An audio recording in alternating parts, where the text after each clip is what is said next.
I had done a story about this Terminator Cobra that was turned into a police car that's in Long Island, and in that story I also mentioned a Sonic Blue Terminator Cobra.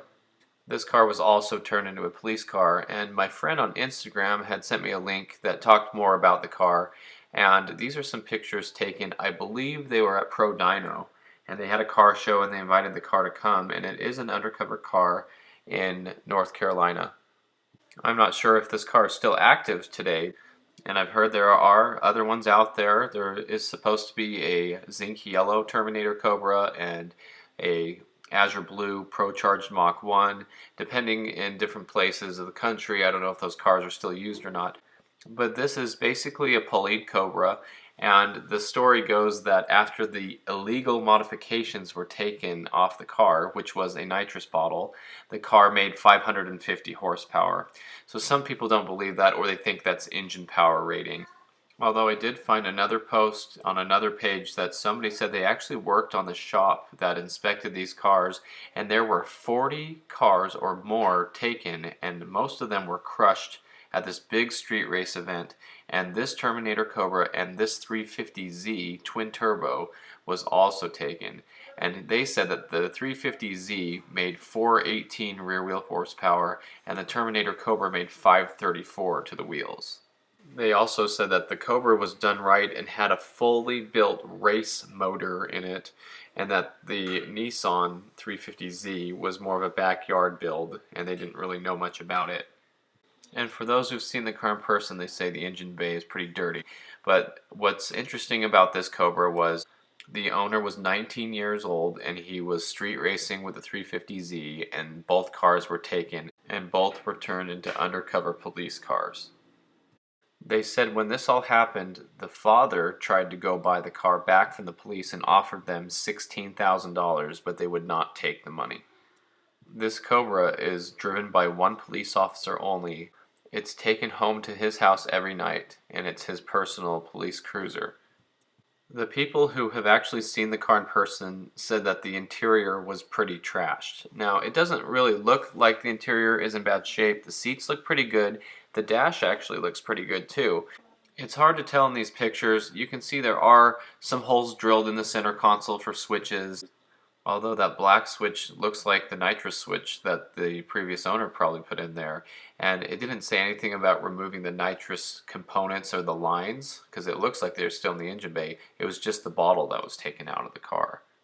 And they might have anchored the computer and everything to the lower part of the center console from what I can tell, but the rest of the car looks in really good shape. I don't think it would actually be that hard to take all that stuff out.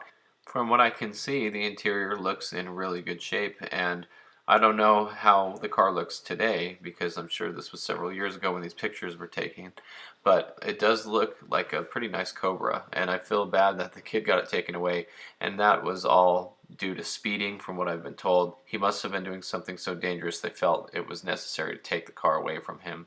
Now the lights are hidden in the windows, but there still was a hole drilled into the roof for the antenna, and a lot of people were upset about that. One guy mentioned that these North Carolina license plates with the red letters are obsolete, and so that's one way that he could tell that it was a undercover cop car. Something else interesting was that somebody said that this Cobra and the kid who owned it before were in his North Carolina Mustang Club. It's hard to tell in these pictures, but I believe that is the sticker from that Mustang Club, and he said it's still on the car. Another guy said, I've seen this car several years back in action. He ran down two guys racing on the east side of the 485 with no problem early one morning. There are a lot of stories about undercover police Mustangs. I remember even reading one in one of the car magazines about a bunch of SN95 GTs that were purchased in Texas, and they said the police kept spinning them out, so they had to get rid of them. There is a local police car that's undercover that is a Mustang on a certain stretch of highway around here that I know of, and over the years it's changed from an '05 to '09 GT that was dark gray, and then it changed to a grabber blue S550. So I've seen them around here. And as you read through these forums and you read about the stories, a lot of people were upset that this kid got the car taken away for street racing, and they thought that it wasn't that big of a crime, and other people would argue about it being very dangerous and could kill somebody, which is true. And so there's a lot of conflict and debate about that on the forums about this car. But as far as the undercover police cars go, there are a lot of stories out there. And one guy said about 10 years ago, there was an unmarked blue Mach 1 in Tallahassee, Florida. And this guy was driving an '01 Cobra, and the Mach 1 pulled up next to him and revved up his engine, and he could hear the centrifugal supercharger on the Mach 1. So of course, in return, he revved up his Cobra and purged the nitrous at him. And all of a sudden, he said, red and blue lights went on, and the guy rolled down his window. He had limo tint, and he saw the computer, the radar, all that stuff in there, and a uniformed police officer who shook his finger at him and said, just know that not all cops drive cop cars. So some people are upset that this car was taken by the police, but other people commented and said, you know, it's lucky because in that area they were known for crushing cars that were involved in street racing. So it's actually pretty cool that this car survived if that was going to be the fate for the car. It's more of a service to the Cobra than it would be to let the car get crushed.